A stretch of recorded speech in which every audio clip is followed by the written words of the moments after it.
जय हिंद बच्चों, स्वागत है अपने इस YouTube चैनल में। आज की इस वीडियो में बच्चों हम कक्षा 12 के विद्यार्थियों के लिए इकोनॉमिक्स यानी अर्थशास्त्र के 50 महत्वपूर्ण बहुविकल्पीय प्रश्न लेकर आए जो परीक्षा दी से वेरी इंपॉर्टेंट रहेगा और कम्पिटिटिव एग्जाम के लिए भी इम्पोर्टेंट रहेगा। चलिए देखते हैं। पहला क्वेश्चन है कि औसत संप्राप्ति बराबर क्या होता है।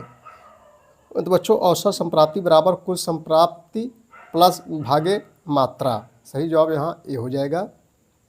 अगला क्वेश्चन है कि जब कुल संप्राप्ति में ह्रास होता है तो सीमांत संप्राप्ति जो है होती है, क्या होती है? तो बच्चों जो है ये जो है ऋणात्मक होती है। कीमत बाजार में उपभोक्ता द्वारा की गई मात्रा को प्रभावित करती है। कीमत बाजार में उपभोक्ता द्वारा की गई मात्रा को प्रभावित करती है। तो सही जवाब बच्चों यहाँ घा हो जाएगा मांग। मांग वक्र की लोच उस बिंदु पर होती है जहां कीमत लोच होती है। तो 4 का सही जवाब क्या हो जाएगा? का हो जाएगा इकाई से जो है अधिक, इकाई से अधिक हो जाएगा। आगे देखेंगे हम लोग। चलिए अगला क्वेश्चन बहुत ही इंपॉर्टेंट क्वेश्चन है। देखो परीक्षाओं में सब पूछा गया है। राष्ट्रीय आय का अध्ययन संबंधित है बच्चों। राष्ट्रीय आय का अध्ययन किससे संबंधित है? समष्टि अर्थशास्त्र से संबंधित है। अगला क्वेश्चन है पुस्तक the general theory of employment interest and money के लेखक जो है कौन है? तो 2 का बच्चों जो है खा हो जाएगा कीन्स। कौन है? कीन्स है। समष्टि अर्थशास्त्र के प्रवर्तक कौन थे? समष्टि अर्थशास्त्र के जो है प्रवर्तक कौन थे? तो बच्चों 3 का गा हो जाएगा J.M. कीन्स थे। निम्नलिखित में से एक समष्टि अर्थशास्त्र का विषय नहीं है। निम्नलिखित में से एक समष्टि अर्थशास्त्र का विषय नहीं है। तो 4 का गा हो जाएगा मांग का नियम हो जाएगा। अर्थव्यवस्था की कुल क्रियाएं हैं। अर्थव्यवस्था की कुल क्रियाएं हैं। 4 ऑप्शन दिए गए हैं। तो अर्थव्यवस्था की जो है मूल क्रियाएं क्या है और अर्थव्यवस्था की मूल क्रियाएं बताना है आपको। तो बच्चों 5 का हो जाएगा उत्पादन, उपभोग, निवेश। समष्टि अर्थशास्त्र को एक पृथक अध्ययन की शाखा के रूप में स्थापित किया गया था। समष्टि अर्थशास्त्र को एक पृथक अध्ययन की शाखा के रूप में स्थापित किया गया था। 4 ऑप्शन दिए गए हैं। 6 का सही जवाब बच्चों का हो जाएगा J.M. कीन्स द्वारा जो है। विश्वव्यापी मंदी किस वर्ष में प्रारंभ हुई थी? विश्वव्यापी मंदी ये किस वर्ष में प्रारंभ हुई थी? तो ये बच्चों जो है 1929 ईस्वी में 1929 ईस्वी में प्रारंभ हुई थी। निम्नलिखित में से कौन सी समष्टि अर्थशास्त्र की विषय वस्तु है? निम्नलिखित में से कौन सी समष्टि अर्थशास्त्र की विषय वस्तु है? बच्चों जो है राष्ट्रीय आय हो जाएगा। क्या हो जाएगा? राष्ट्रीय आय। अगला क्वेश्चन है निम्नलिखित में से कौन सी राष्ट्रीय आय की गणना करने की विधि है? निम्नलिखित में से कौन सी राष्ट्रीय आय की गणना करने की विधि है? तो घ हो जाएगा इनमें सभी, यानी व्यय विधि, आय विधि, उत्पादन विधि, सभी हो जाएगा। मूल्य वृद्धि से निश्चित होती है। देखो क्या भरना है बीच में, मूल्य वृद्धि से निश्चित होती है। तो विक्रय कीमत माइनस मध्यवर्ती वस्तुएं, विक्रय कीमत माइनस मध्यवर्ती वस्तुएं। यदि बाजार कीमत पर सकल राष्ट्रीय उत्पाद के अप्रत्यक्ष कर घटाए जाते हैं एवं उपादान शामिल होता है तो प्राप्त होगा, उपदान शामिल होगा तो जो है प्राप्त होगा। क्या प्राप्त होगा? तो बच्चों जो है साधन लागत पर सकल राष्ट्रीय उत्पाद, साधन लागत पर सकल राष्ट्रीय उत्पाद प्राप्त होगा। निम्नलिखित में से किसे पूंजीगत वस्तुओं में सम्मिलित किया जाता है? निम्नलिखित में से किसे पूंजीगत वस्तुओं में सम्मिलित किया जाता है? तो 4 का सही जवाब क्या घा हो जाएगा? उपकरण हो जाएगा। सकल घरेलू उत्पाद का अर्थ क्या होता है? सकल घरेलू उत्पाद का क्या अर्थ है? सकल घरेलू उत्पाद का बच्चों अर्थ आपको बताना है। तो 5 का घा हो जाएगा किसी देश की सीमा के अंतर्गत उत्पादित वस्तुओं और सेवाओं का जो है कुल मूल्य। सकल निवेश बराबर होता है, सकल निवेश बराबर है। तो 6 का बच्चों जो है गा हो जाएगा शुद्ध निवेश प्लस मूल्य ह्रास। निम्न में से कौन सा कथन सही है? निम्न में से कौन सा कथन जो है सही है? तो 7 का बच्चों जो है गा हो जाएगा व्यक्तिगत आय बराबर निजी आय माइनस निगम कर माइनस निगम बचत। राष्ट्रीय उत्पाद बराबर है, राष्ट्रीय उत्पाद जो है बराबर है। तो 8 घरेलू उत्पाद प्लस विदेशों से प्राप्त शुद्ध कारक आय। राष्ट्रीय आय NNPFC बराबर है किसके बराबर है? 9 का घा हो जाएगा। निम्न में से कौन सा कथन सही नहीं है? निम्न में से कौन सा कथन सही नहीं है। तो बाजार कीमत NNP बराबर बाजार कीमत पर GNP प्लस मूल्य ह्रास। सकल राष्ट्रीय उत्पाद बाजार कीमतों पर माइनस मूल्य ह्रास बराबर क्या हो जाएगा?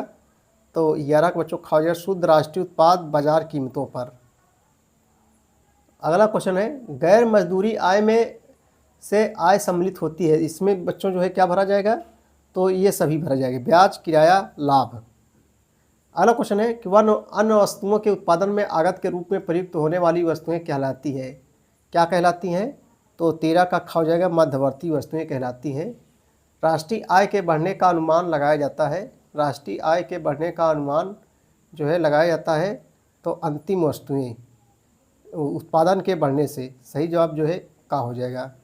निम्नलिखित में से सही उत्तर का चयन कीजिए, निम्नलिखित में से सही उत्तर का चयन कीजिए। तो 15 का हो जाएगा। निम्नलिखित में से एक टिकाऊ उपभोक्ता वस्तु नहीं है, निम्नलिखित में से एक टिकाऊ उपभोक्ता वस्तु नहीं है। तो 16 का बच्चों सही जवाब क्या हो जाएगा? घा हो जाएगा, भोजन हो जाएगा। वृत्ताकार आय प्रवाह के द्विक्षेत्रीय प्रारूप में निम्नलिखित में से कौन सा एक शामिल है? तो 17 का बच्चों घा हो जाएगा परिवार एवं फर्म क्षेत्र। भारत में राष्ट्रीय आय का आकलन किसके द्वारा किया जाता है? केंद्रीय सांख्यिकी संगठन द्वारा जो है किया जाता है। सही जवाब बच्चों जो है घा हो जाएगा। निम्नलिखित में से असंगत छांटिए, निम्नलिखित में से असंगत को छांटिए।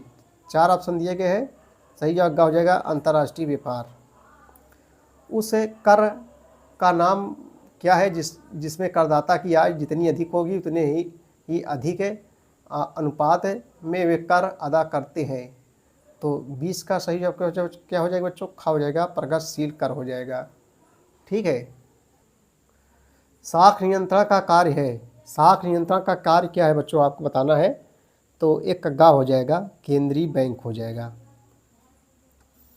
मुद्रा का प्राथमिक कार्य है, मुद्रा का जो है प्राथमिक कार्य क्या है?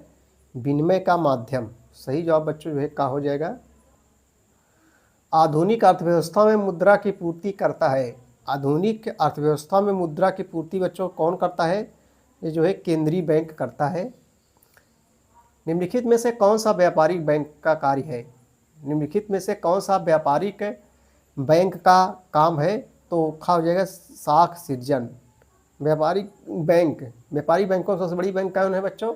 SBI है, स्टेट बैंक ऑफ इंडिया, जिसका मुख्यालय जो है मुंबई में स्थित है। सिक्के जारी करता या करती है? सिक्के कौन जारी करता है? तो भारत सरकार। करेंसी नोटों को जो है निर्गमित करने का अधिकार निम्न में से किस संस्था को है?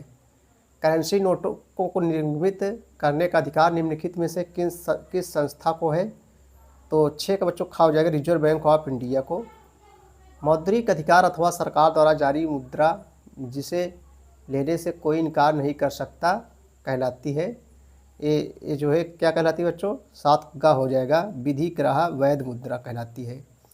केंद्रीय बैंक की नीति कहलाती है, केंद्रीय बैंक की नीति क्या कहलाती है? तो 8 खा हो जाएगा मौद्रिक नीति कहलाती है।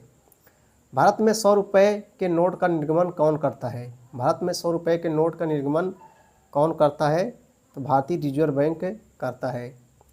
एक अर्थव्यवस्था में साख सृजन का कार्य कौन करता है? तो 10 का बच्चों सही जवाब जो है क्या हो जाएगा? गा हो जाएगा, व्यावसायिक बैंक।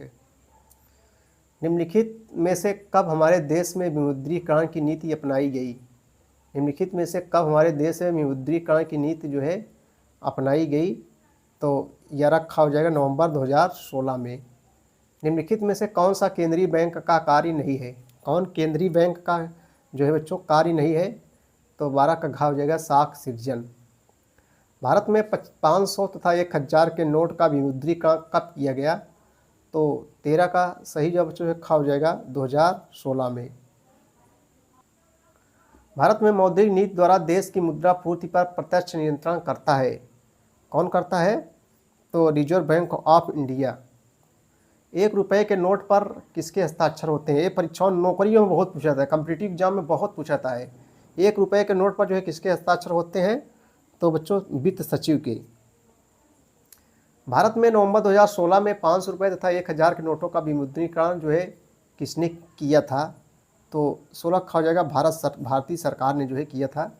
निम्नलिखित में से कौन सा भारतीय रिजर्व बैंक द्वारा मुद्रा की पूर्ति का सूत्र है? तो 17 का सही जवाब बच्चों जो है घ हो जाएगा, उपयुक्त में से सभी, यानी जो है सभी हो जाएगा। व्यावसायिक बैंकों का मुख्य कार्य क्या है? व्यावसायिक बैंकों का मुख्य कार्य है साम्य सर्जन।